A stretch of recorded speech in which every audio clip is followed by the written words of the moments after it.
প্রিয় দেশবাসী, আসসালামু আলাইকুম। আমি অত্র এলাকার একজন নিরীহ জামাই। আমার দানব শ্বশুর রহমতুল্লাহ মাস্টারের অন্যায় আচরণের প্রতিবাদে আমি এখানে মানববন্ধনে বসছি। আমার দানব শ্বশুর কারণে অকারণে আমাকে অপমান অপদস্থ করে। সে একজন শ্বশুর হইয়াও নানান কৌশলে জামাইয়ের হক পাইয়ে খায়। সে তার ছোট মেয়ের বিবাহ উপলক্ষে আমাকে দাওয়াত করছে।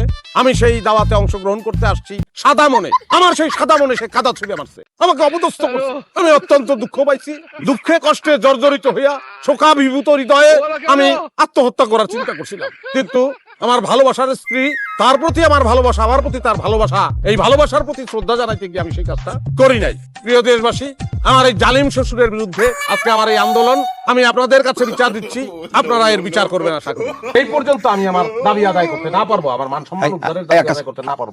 বন্ধ কর। এই পর তোমার ছাত্রী এমন হয়তো মায়ের কথা বলে তুমি যে আন্দোলনটা করছো সেটা মায়ের দেওয়ার চেষ্টা করছো। তুমি কিন্তু শক্ত থাকবা একদম। বেরোন না জামাই বাবাজি, এসব কি পাগলামি শুরু করলা কত? এই বাড়ির মান সম্মান তো তোমারও মান সম্মান না।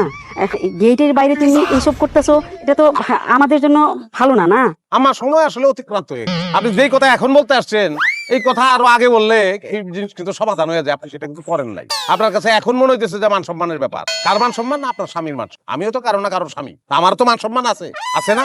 আমার শ্বশুর আমার যদি ঘরের মধ্যে ঢুকে বাইন্দা পিটাইতো আমি মাইন্ড করতাম না। আম্মা কিন্তু সে কাজটা করছে কি, আমার গার ধাক্কা দিয়ে বাইর করে দিচ্ছে। আমার পক্ষে আর কোনো কিছু করা সম্ভব না। নাকের উপরে পানি উঠে গেছে। আমি আমার কাজ করতেছি, আমার কিছু করার নেই। জামাই বাবাজি, আমি তোমার দুঃখটা বুঝতে পারতেছি, কিন্তু এই টিভি চ্যানেলের সাংবাদিক দায়িকা নিজের শ্বশুরের নামে বিচার দেওয়া কি ঠিক হইতেছে বাবা? আজ হোক কাল হোক তোমার এই শ্বশুরের সম্পত্তি তো তোমাদেরই হইব। আমাদের তো আর দুই মেয়ে ছাড়া কিছু নাই বাবা। সব কিছু বুঝলা চলো, আমার সাথে চলো, বাড়ির ভিতরে চলো, আসো আসো। আম্মা আমার লোভ দেখায় লাভ হইব না, লোভ দেখায় লাভ হইব না। আমি লোভী না, আমি কাঙ্গাল না। আম্মা আপনি আমার লোভ দেখাইতেছেন। শ্বশুর হইয়া সে যদি জামাইয়ের মান সম্মান খাইয়া ফেলায়, তাহলে জামাই হইয়া আমিও শ্বশুরের মান সম্মান খাইয়া হজম করে ফেলাম, কোনো ব্যাপারই না। মাফ করবেন আমার।